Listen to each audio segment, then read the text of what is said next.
श्री गणेश महापुराण द्वितीय खंड दूसरा अध्याय गणपति शिवगण युद्ध।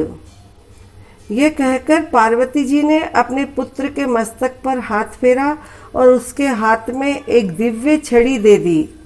इस समय वह अत्यंत सुंदर और शोभा संपन्न प्रतीत हो रहा था, इसलिए पार्वती जी उसे देखकर आनंद में अत्यंत मग्न हो गई।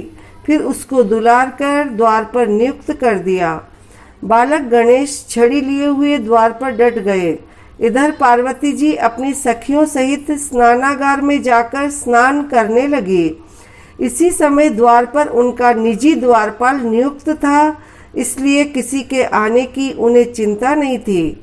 तभी भगवान भूत भावन द्वार पर पधारे और शीघ्रता से भीतर प्रविष्ट होने लगे। उन्हें यह भी ध्यान नहीं था कि द्वार पर कोई शिवगण नहीं बल्कि पार्वती पुत्र खड़ा है। वे उनसे परिचित भी नहीं थे, इसलिए समझे अपने गणों में से कोई खड़ा होगा। शिवजी को गृह में प्रविष्ट होने की चेष्टा करते देखकर गणपति ने उन्हें रोकते हुए पूछा, देव, ये माता पार्वती जी का निजी भवन है। इसमें प्रवेश के लिए उनकी आज्ञा लेना अनिवार्य है। आप बिना आज्ञा कहाँ जा रहे हैं? तब चंद्रमौली का ध्यान उसकी ओर गया और वे बोले, मूर्ख, तू कौन है? किसे रोकने की चेष्टा करता है? हट आगे से, मुझे भीतर जाने दे। गणेश ने कहा, माताजी स्नान कर रही है। जब वे वस्त्र आदि धारण कर ले तभी उनसे आपके भीतर जाने संबंधी आज्ञा ली जा सकेगी। तब तक आप यहीं कहीं ठहर जाएं अथवा पुनः आने का कष्ट करें। त्रिलोचन को व्यवधान अच्छा न लगा। बोले, अरे तू मुझे जानता नहीं। पार्वती का स्वामी और तीनों लोकों का ईश्वर साक्षात शिव हूँ। अतएव मार्ग छोड़कर खड़ा हो। गणपति ने मार्ग पूर्ण रूप से रोक लिया और बोले, देव, आप कोई भी क्यों ना हो, जब तक माताजी की आज्ञा न होगी तब तक आपको भीतर नहीं जाने दूंगा। ये कहकर बालक ने हाथ की छड़ी आड़ी कर ली। शिवजी को उसकी दृढ़ता देखकर आश्चर्य हुआ। बोले, तू तो अत्यंत बुद्धिहीन प्रतीत होता है रे। तू कौन है जो मुझसे मेरे ही घर में जाने से रोकता है? अब तू तुरंत ही मार्ग छोड़कर दूर हो जा। ये कहते हुए शिवजी ने पुनः भीतर जाने का उपक्रम किया, किंतु मातृभक्त गणेश ने उन्हें पुनः छड़ी से रोक दिया। ये देखकर शिवजी को बड़ा क्रोध आया, किंतु अपने क्रोध को दबाकर वे वहां से एक ओर हटकर सोचने लगे, ये है कौन जो मेरे मार्ग को रोके हुए खड़ा है? इस जानकारी के लिए गणों को इसके पास भेजना चाहिए। उन्होंने गणों को आज्ञा दी, तुम लोग उस बालक से पूछो कि ये वह कौन है, कब या कहाँ से आ गया और किसके आदेश से द्वार पर रक्षक के रूप में खड़ा है। शिवगणों ने पार्वती पुत्र के पास जाकर वही प्रश्न दोहरा दिए। साथ ही बोले, देखने में तुम बहुत ही सुंदर और कोमल शरीर के बालक हो। बड़ों की आज्ञा मानने में ही बालक का कल्याण निहित है, अतः यहाँ से तुरंत चले जाओ। पार्वती नंदन ने भी वही प्रश्न किया, तुम लोग कौन हो, कहाँ से आए हो और मुझे अकारण ही छेड़ने का प्रयोजन क्या है? अधिकारी पुरुषों की आज्ञा मानने में ही सेवकों का कल्याण निहित है, इसलिए तुम अविलंब यहाँ से चले जाने की कृपा करो। गणपति की बात सुनकर शिवगणों को हंसी आ गई। बोले, तुम बड़े विचित्र जीव हो। हमने जो कहा वही तुमने कह दिया। फिर कुछ कठोर होकर बोले, तुम्हारा भला इसी में है कि यहाँ से अन्यत्र चले जाओ। पार्वती पति भगवान शंकर की यही आज्ञा है। अभी तक तुम्हें अपने ही समान गण समझकर हमने कोई कठोर व्यवहार तुम्हारे साथ नहीं किया है। यदि नहीं मानोगे तो तुम्हें मारने के लिए विवश होना पड़ेगा। गणेश भी हंस पड़े। बोले, मैं माता पार्वती का पुत्र हूँ। उन्हीं ने मुझे इस स्थान पर नियुक्त किया है और आदेश दिया है कि मेरी आज्ञा के बिना किसी को भी भीतर न आने देना।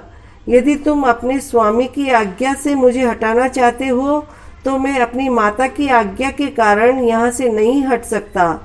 तुम और तुम्हारे स्वामी चाहे तो यहाँ खड़े रह सकते हैं, किंतु भीतर प्रविष्ट नहीं हो सकते।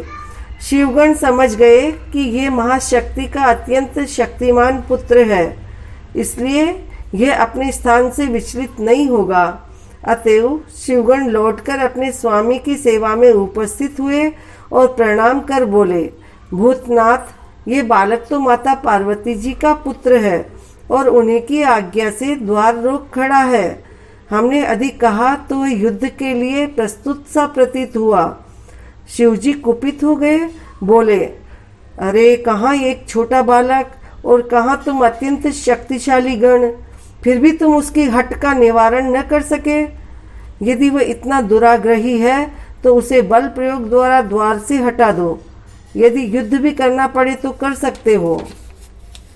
गणों ने शिवजी को प्रणाम किया और पुनः भवन द्वार की ओर चले। इस बार उन सबने अपने हाथों में विविध प्रकार के शस्त्रास्त्र ले रखे थे। उन्हें अपनी ओर आते देखकर गणेश जी उनकी ओर तनकर खड़े हो गए। शिवगणों ने उन्हें पुनः चेतावनी दी, बालक, तुम कोई भी हो, अब तुम्हें तुरंत हटना होगा, अन्यथा तुम अकारण ही मृत्यु मुख में जा पहुंचोगे, क्योंकि हमें भगवान शिव की आज्ञा का पालन करना अनिवार्य है। गणपति ने भी निर्भीकता से उत्तर दिया, शिवाज्ञा पालक गणों, तुम बहुत हो और मैं अकेला ही शिवा की आज्ञा के पालन में तत्पर हूँ। फिर भी माता पार्वती जो अपने पुत्र का और भूत भाव भगवान शंकर अपने गणों की शक्ति को स्वयं देख लें। अब शिव शिवा के पृथक पृथक पक्ष से क्रमशः निर्बल अकेले बालक का और बलवान शिवगणों का युद्ध आरंभ होने को है। हे शिवगणों, आपने तो पहले ही अनेक बार युद्ध किया होगा, इसलिए युद्ध में दक्ष होंगे, किंतु मैं तो अभी युद्ध कला से ही अनभिज्ञ हूँ।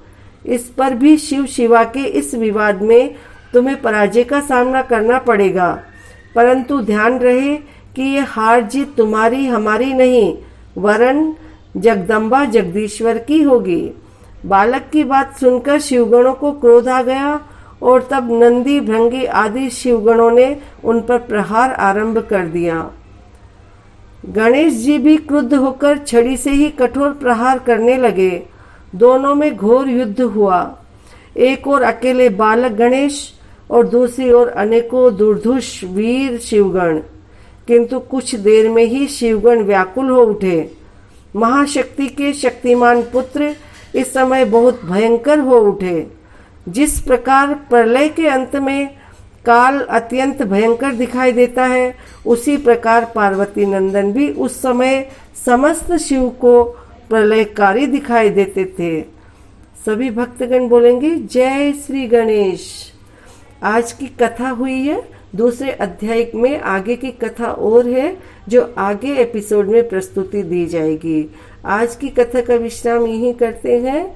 भगवान जब तक आपको सुखी निरोग संपन्न रखे, आपकी महामारी में रक्षा करे, महामारी से आपको दूर रखे।